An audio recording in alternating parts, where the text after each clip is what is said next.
Recording in progress. Keyword है solid state में आपको क्या क्या चीजें याद रखनी है। पहला है आपका number of atoms, number of atom. तो दो दो निधि आ गए, पहले एक ही नहीं आ रही थी, अब दो दो निधि पहुंच गए। तो नंबर ऑफ एटम देखो, सिंपल में आता है 2, सॉरी सिंपल में number of atom is 1, BCC में number of atom 2 and FCC में नंबर ऑफ एटम 4। ठीक है, तीन चीज है, इसको याद करना पड़ेगा। Simple, BCC, FCC. Number of atom FCC में 1, फिर 2 एंड 4। तो इसे लिख लो Shweta, number of atom simple में होता है बीसीसी में और एफसीसी में। यस सर, लिख दिया। एफसीसी हो जाए, सीसीपी हो जाए।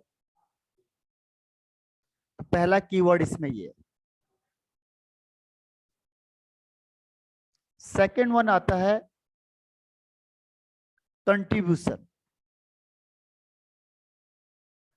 जैसे मैंने कहा कि वन कॉर्नर कितना कंट्रीब्यूट करता है, वन कॉर्नर करता है 1/8 एटम।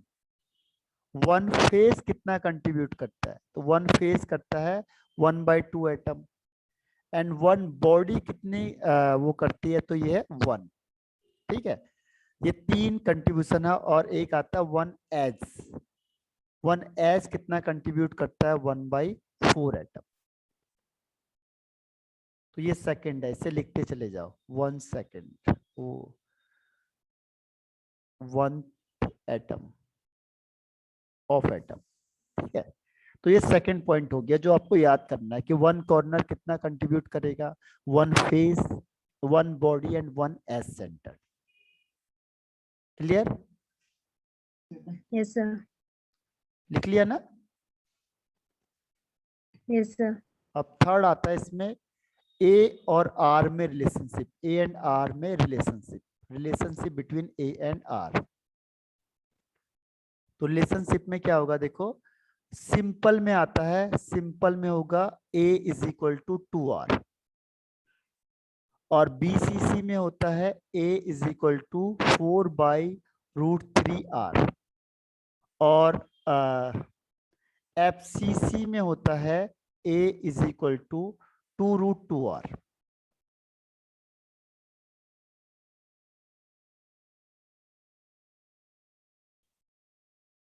तो ये तीनों में रिलेशनशिप हो गया, ए और आर में रिलेशनशिप।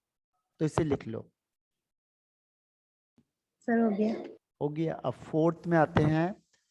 फोर्थ में ए आर और डी में relationship, A R and D relationship. D होता है डायमीटर, या होता है distance between two opposite charge, distance between two opposite charge.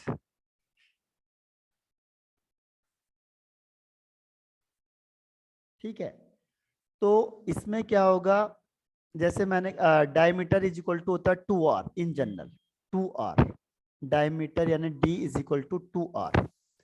अब इसे अप्लाई कर दो, मुझे पता है A is equal to 2R होता है सिंपल में, तो यहाँ पे हो जाएगा A is equal to D for simple. FCC में होता है A is equal to 2√2R, यानी 2R is equal to D हो जाएगा, तो is equal to A is equal to √2D। और बीसीसी में होता है A is equal to 4/√3R, तो इसको करेंगे A is equal to 2D/√3।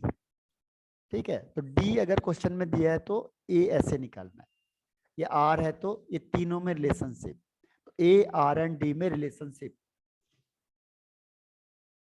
इसे लिख लो।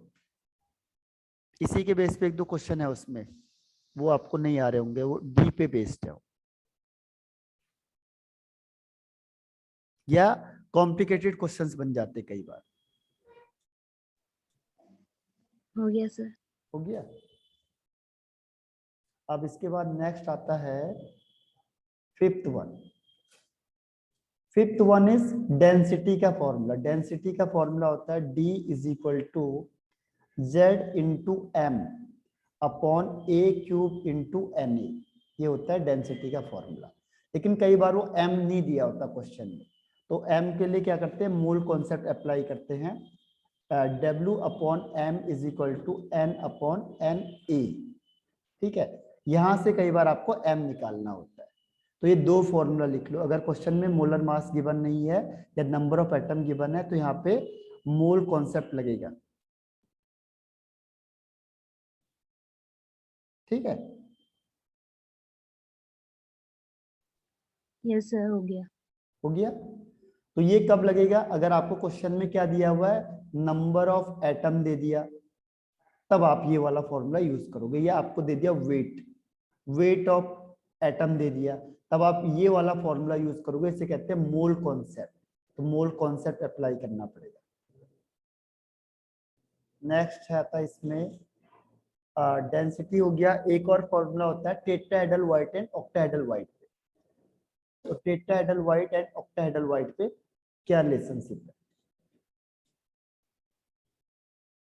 तो इसमें देखो number of atom is equal to number of atom is equal to number of octahedral void, और tetrahedral void is equal to 2 into number of atom, या फिर 2 into number of octahedral voids. Number of octahedral voids, tetrahedral void is equal to 2 into number of octahedral voids, और या फिर 2 into number of atoms, और number of atom is equal to number of octahedral voids. तो इस पे भी formula based question answer आते हैं इसमें,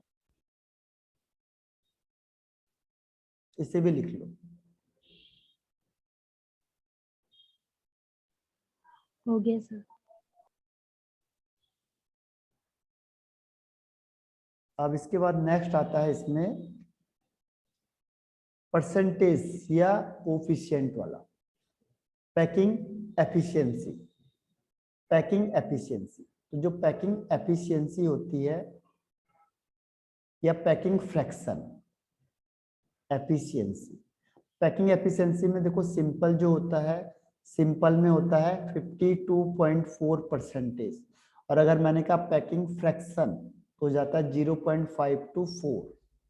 ऐसे बीसीसी में होता है 68% या 0.68, और एफसीसी में होता है 74% या 0.74।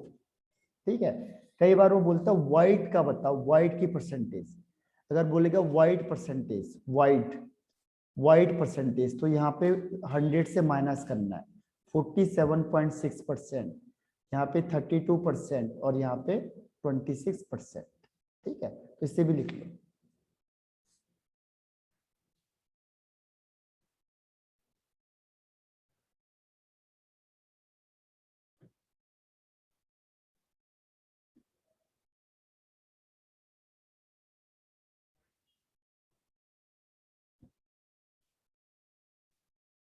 हो गया सर। हो गया। Yes sir. अब इसके बाद आता है एक आता है इसमें पाई के टर्म्स में लिखो। इसका क्या करो, पाई के टर्म्स में लिखो। पाई के टर्म्स में क्या होगा,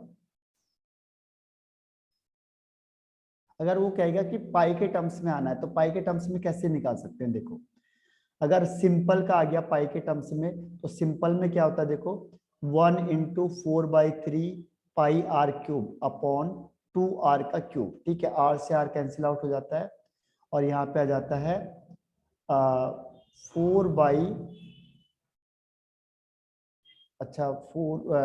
8 आ जाएगा ना यहाँ पे। ठीक है, 4/8 इंटू 3, और यहाँ पे पाई आ जाएगा, तो इससे कैंसिल होता है, यानी कि पाई के टर्म्स में क्या होता है, पाई/6 हो जाता है। अगर सिंपल होगा और सिंपल का पैकिंग एफिशिएंसी या फ्रैक्शन पाई के टर्म्स में कितना हो जाएगा, पाई/6। ठीक, इसको याद रखना क्योंकि कई बार क्वेश्चन वो पाई के टर्म्स में दे देता है। तो पाई के टर्म्स में ये होगा पाई/6।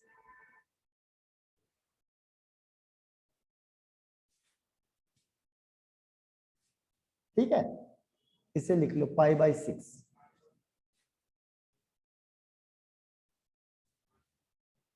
हो गया सर। अब नेक्स्ट इसमें आता है अगर एफसीसी होगा तो एफसीसी के टर्म्स में क्या होता है, एफसीसी के टर्म्स में होता है 4 into 4/3 pi R cube upon 2√2 R का क्यूब।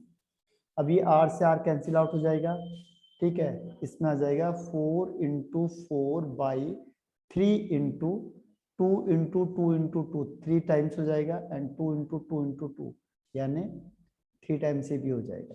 तो 4 का मतलब 2 2 जा 4, इसका मतलब 2 से 2 चले जाएगा, इसका मतलब हो जाएगा 2 √2 खत्म हो गए, ठीक है। इसका मतलब ये हो जाएगा कि इसमें आ जाएगा पाई अपॉन 3√2। एफसीसी के केस में आता है पाई अपॉन 3√2। क्या, पैकिंग एफिशिएंसी, ध्यान रखना। तो कई बार क्वेश्चन में पैकिंग एफिशिएंसी पाई के टर्म्स में दे देता है वो, तो फिर वो दिक्कत आएगी कि पाई के टर्म्स में तो हमने पढ़ा ही नहीं अभी तक। तो ये ध्यान रखना, एफसीसी में ऐसे निकालने का तरीका क्या है, number of atom into 4/3 pi R cube यानी volume of sphere upon A का क्यूब। ए का मतलब 2√2 आर, तो इससे निकालेंगे सॉल्व करके, तो यह जाएगा पाई बाई 3√2, ठीक है।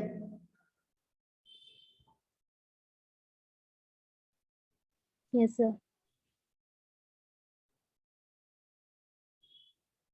अब नेक्स्ट आता है बीसीसी के लिए। बीसीसी के केस में क्या होगा, बीसीसी के केस में होता है 2 into 4/3 pi R cube upon 4/√3 R का क्यूब, ठीक है। तो आर से आर तो कैंसिल आउट हो जाएगा, फिर यहाँ पे आ जाएगा 2 इंटू 4 अब ये √3 भी ऊपर चला जाएगा, √3 3 टाइम्स हो जाएगा, √3 अपॉन 4 भी 3 टाइम्स हो जाएगा, 4 इंटू 4 इंटू 4 से 4 कैंसिल आउट हो जाएगा, 2 1 जा 2 2 2 जा 4 और √3 यहाँ पे भी 3 है देखो नीचे, तो इसका मतलब ये 2 3 इससे कैंसिल आउट हो जाएगा। तो इसका आंसर आ जाएगा √3/8 पाई। इसके लिए बीसीसी के लिए ये याद करना पड़ेगा, बीसीसी के लिए पैकिंग एफिशिएंसी हो जाएगी, packing efficiency is equal to √3/8 pi.